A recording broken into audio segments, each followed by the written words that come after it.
Okay, so let's see this video. It's a small 1.5 minutes video. So there is a theory of mind test.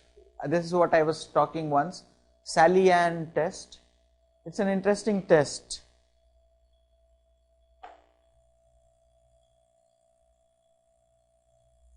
Classic test for mind reading is called the Sally-Ann.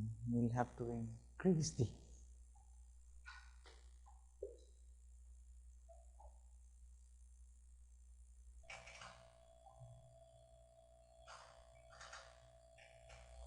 Classic test for mind reading is called the Sally-Ann. It's a test that normal kids are expected to pass when they're 5 years old. Okay, this is Sally, and this is Anne. Which one's Sally? Well done, great. And Sally has got a basket, and Anne has got a box.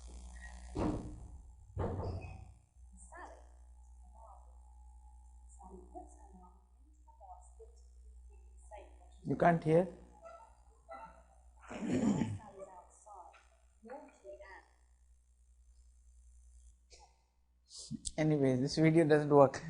The point of this Sally-Ann theory is this test is this Sally and this is Anne, and this is shown to children. Sally has a basket and Anne has a box. So the test is that there is a ball which is put in the basket. So okay, let's see when the basket comes.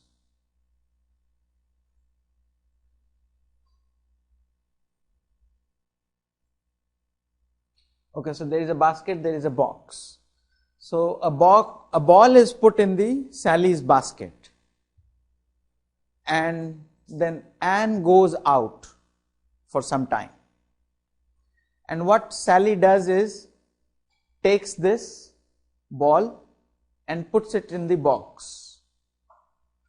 Okay? And then Anne comes back. So again, I repeat. Sally and Anne, two friends sitting together, one has a basket and one has a box. Sally puts the ball first in the basket when Anne is around. After some time, Anne goes out. Sally does a small trick, takes the ball out, puts it in the box, and then just sits again.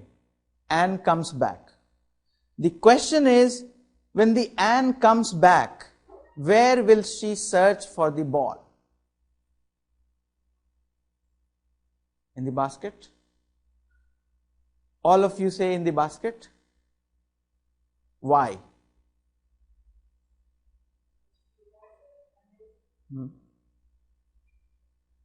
Has got memory of the ball that has been put in the basket.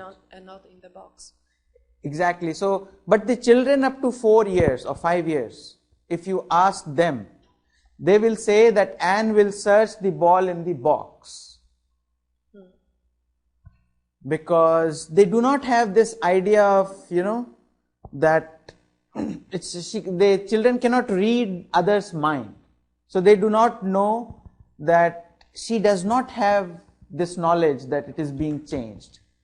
So this is an interesting test which is done for children, whether they have mind or not, or theory of mind or not.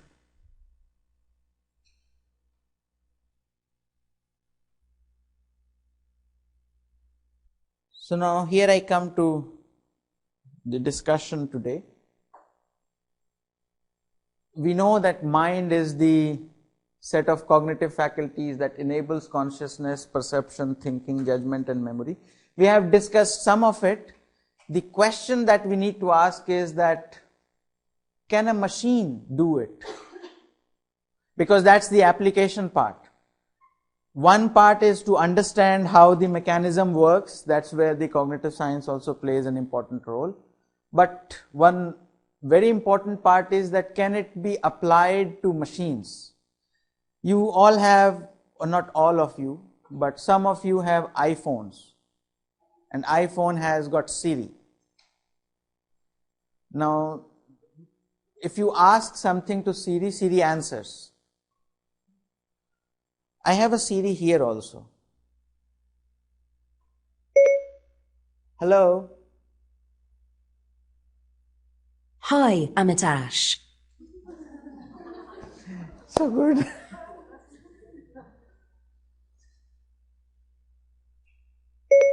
How are you? I'm fine. Thanks for asking. Whether this Siri has mind or not, that's one question that we need to ask.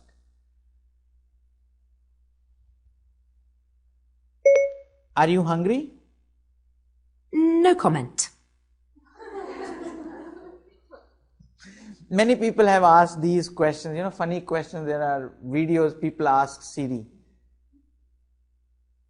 But the question again is that, is Siri having or doing all kinds of mental tasks that human beings do?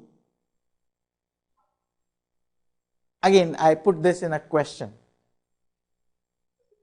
The questions are again in the slides also, but what is your view? Will you think that machine is doing, considering all that we have discussed, it's all based on analogy. Other's mind is the question of analogy. Whether the other mind has creativity or not, we know it by analogy, empathy. Feeling pain, empathy. When I ask a question, okay, let's ask Siri if she is sad. Hi, are you sad? Everything is fine. All of my circuits are operational. All of my circuits are operational. We don't say this. All my neuron circuits are perfect. We don't say that. So the question, creativity, intelligence, emotion, all that we have discussed can be applied to an object, and we know that this person has or this object has a mind only by looking at the behavior. This is also the similar behavior. I ask a question and I get the reply. I ask you, are you sad? You say no, yes, something, and I come to know by your answers. So Siri has mind or not? And if yes, why? If not, why?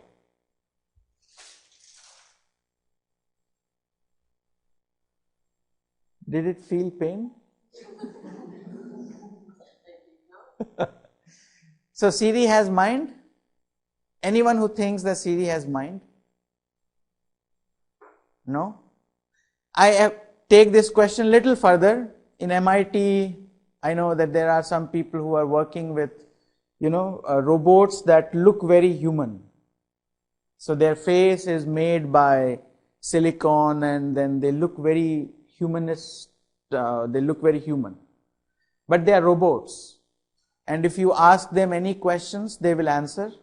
If you say, bring a glass of water, they will bring it. So these robots, will you consider them as human beings? Or will you consider them as having mind? No? Why? Yes. Siri is not a mind, it's a machine, because she cannot feel pain, hunger, or empathy, or feelings in general. Okay, let's try this. Siri, I am very sad.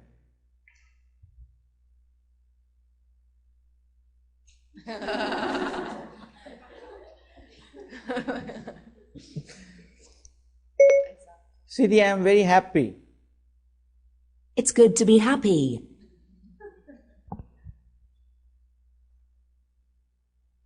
I ask you, I am very happy. What will you do? It's good for you. It's good for me. That's the same thing Siri is also doing. Yes, but she is coded. She is coded to answer this way. Okay. And we are not coded. If you say happy, if I say I am sad, and you start jumping, hey, hooray, he's sad. And then people will be, oh, she has gone mad.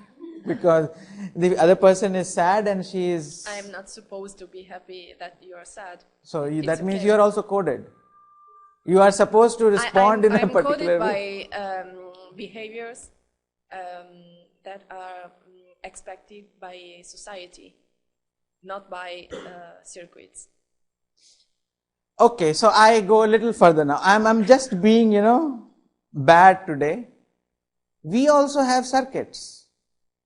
When you say that I am happy or sad and you are responding, your brain is sending signals. Just binary, plus, minus, that's all. The brain is not saying that someone is sitting inside your brain and saying that, okay, now you should make your face, now you should do this, now you should do that. It's just the coded system that is working in our human machine also, body. Okay, yeah? Yeah, you have also one answer. So first, let's answer here and then we'll go there. I can choose the answer. If you tell me you are happy, maybe I can answer, oh, it's fine for you, it's good for you. Or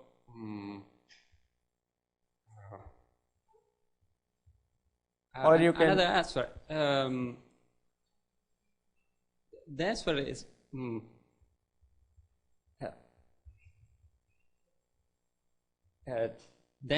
my answer is not what you expect from me. A machine, if you say to Siri, I'm happy, she answers to you, it's good for you. Not okay, so let's try once more. Siri, I'm happy. It's good to be happy. Siri, I am happy. Me too. Siri, I am happy. That makes Siri happy. 3 different answers. Speak in Italian. It's not the opposite. So you can give an opposite answer. Okay, let's try. Siri, I am happy. Oh, I thought you were Amitash.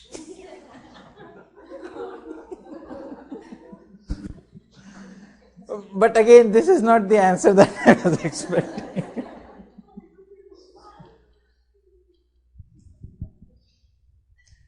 Okay, so what you are saying is that we have some kind of free will. We can give answers that is not expected from us, but machines have this coded thing that they will answer in a certain way.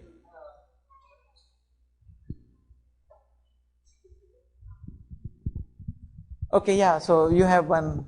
I think that we have consciousness that, machine doesn't have. They're coded because of that.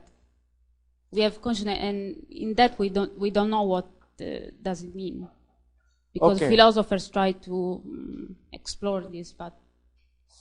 Okay, so you are saying that we have consciousness, machines do not have consciousness.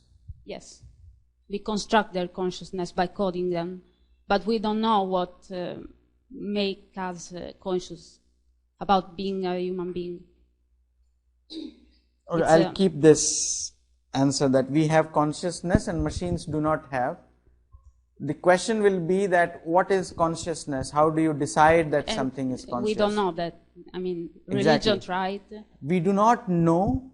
So it's possible that we are also coded the same way Siri is coded. Yes, it's possible. We don't know. So then it also means that it's possible that Siri has consciousness. We have consciousness. What is it? We don't know. So if you take the argument further, we do not know.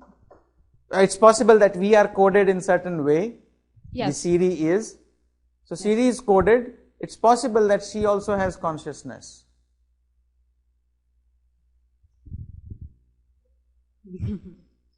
Possible? Apple people will be very happy because we are saying that Siri has consciousness. Think about it, because again, the same question that we are discussing, creativity, intelligence. Okay, let's try. Siri, what is 2 plus 2? It's 4. Siri is intelligent, yes? What should I ask? Feely, Feely. I'm not sure what you said. Okay, don't worry. Siri, are you feeling like a human being or a machine?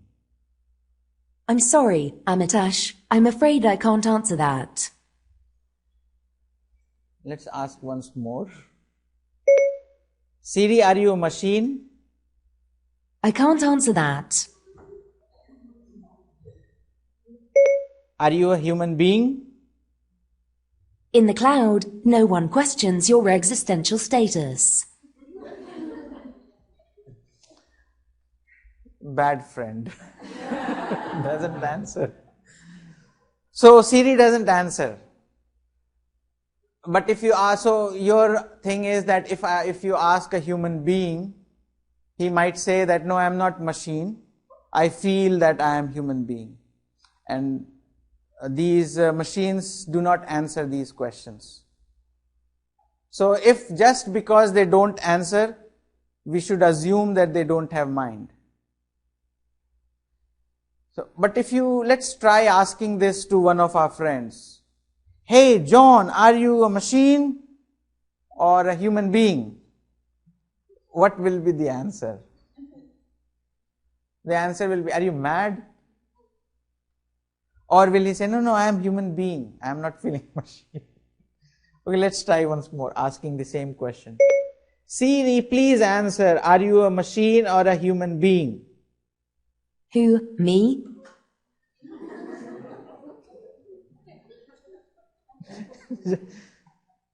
Okay, so the question stands whether human beings have the coded system or not, or machines have mind or not. Actually, one of the answers that is given to this question is by the concept of duality. And that is a very interesting thing, about the duality. Descartes. So Descartes he came up with this idea. There are many historical facts about it also, because the church was very powerful that time. And he was a mathematician also. So he wanted to do a different thing. So he made a distinction between mind and matter. And dualism is still a big deal today also. People who believe that machines can never become human beings are the people who believe that, human beings have something called mind, which is different from machines or matter. So your argument that we have consciousness and consciousness resides in the mind and we don't know where the mind is. So, but it's the mind which makes human beings different from a machine. So he actually talked about substance dualism, and according to him, world is divided into physical and mental. Interestingly, Descartes did not believe that animals have mind. Descartes believed that animals do not have mind. And that's very interesting, because if they do not have mind, they do not have emotions, they do not have other things like we feel now. Mind is always some kind of unconscious state, and that's what she said. But physical, so there are two properties of mind and matter. Physical property is called res extensa. It's in Latin, right? So it has an extension. But mental thing is consciousness, which does not have extension, but cogitans. It has consciousness. Mind cannot be divided. Matters can be divided. So he made a distinction between mind and matter. But the duality of mind and matter answers a lot of questions and says that, okay, we cannot call a machine having mind, but it has lots of other problems also. And then the first question that comes into mind when we say mind and body problem, how can there be a causal relation between mind and body? Because they are two different things, matter and mind. Matter only can cause anything which is matter, and mind can only cause something which is mental. The question will be, suppose I extend this question, all that we have seen so far in cognitive science course, in whatever small level, perception, memory, anything that comes to our mind, anything that is happening at the brain level. Neurons firing, sending information from one point to another. Your photons come and hit your retina.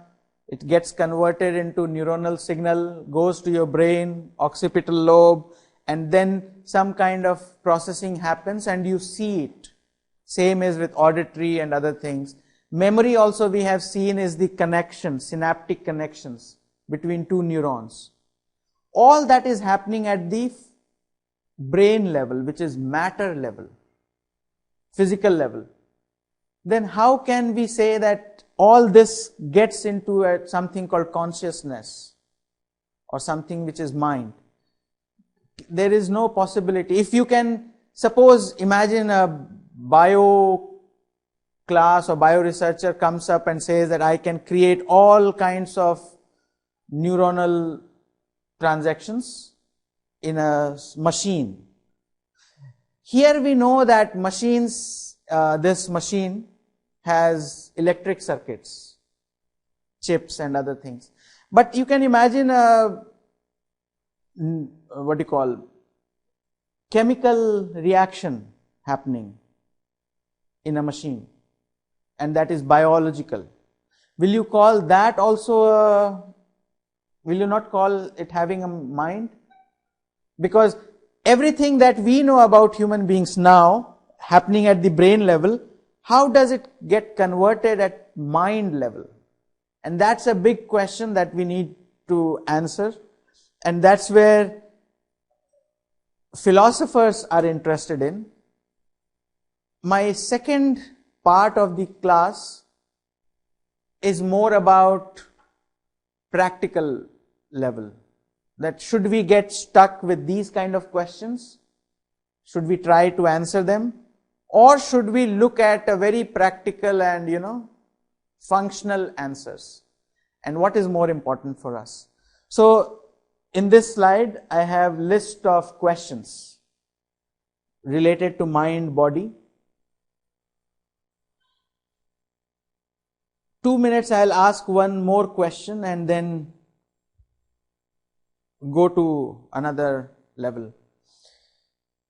The question of personal identity is also very important. I'll ask a question again. The question is, I cut my hand. Okay, let's not ask this question first. You know the ship of Theseus? Ship of Theseus. Can I write here? Ship of, I guess this is the spelling. You know the question. So there is a ship A here and there is a ship B here. And it has all parts, planks, nails, everything. It's a new ship here.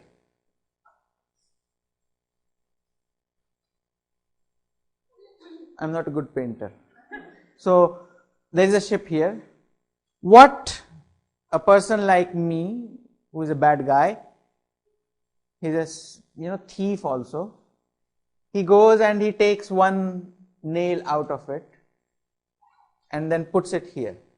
So one nail is here, taken out from this place. But he is a nice guy also. Not he, but the other guy, someone. So he finds, oh, there is a nail missing. So he puts a new nail here. But this guy is stealing it every day. So he takes points, all nails, all planks, every possible parts of this object, of this ship, is transferred here. And then what he does is, he makes a new ship. From the material that he has taken from here. But there is this another guy who keeps replacing new nails and planks. The question is, which one is the original ship? So this one is called ship of Theseus, but its parts are taken to make a new ship. So there is a new ship here, and this ship, slowly, its parts being replaced, remains this ship. Now there are two ships. Which one is the original Theseus ship? That's the traditional classical paradox, and it's a very interesting thing, but it's related to us also, because if you think that our body is our identity, then if you take all my body parts and keep replacing it with someone, my liver is not working, so you take my liver, replace it. My hands are not working, replace it. Will I remain same? Or imagine there are movies that are made. Next morning you wake up and your face is changed. You have say a lion's face. Are you same person? So this personal identity question is very interesting. There is a movie called Sunshine of Spotless Mind. Eternal Sunshine of Spotless Mind. And the movie is very interesting because what they show is that there is a machine, or there is a system, you can take memory out. And if you take memory out, then the person becomes almost new or something like that. So it's interesting that what makes us what we are is an interesting question. Whether it is mind or our body, we'll continue this question after the break, because I guess it's a break time. We'll come back after 10 minutes and then we'll start.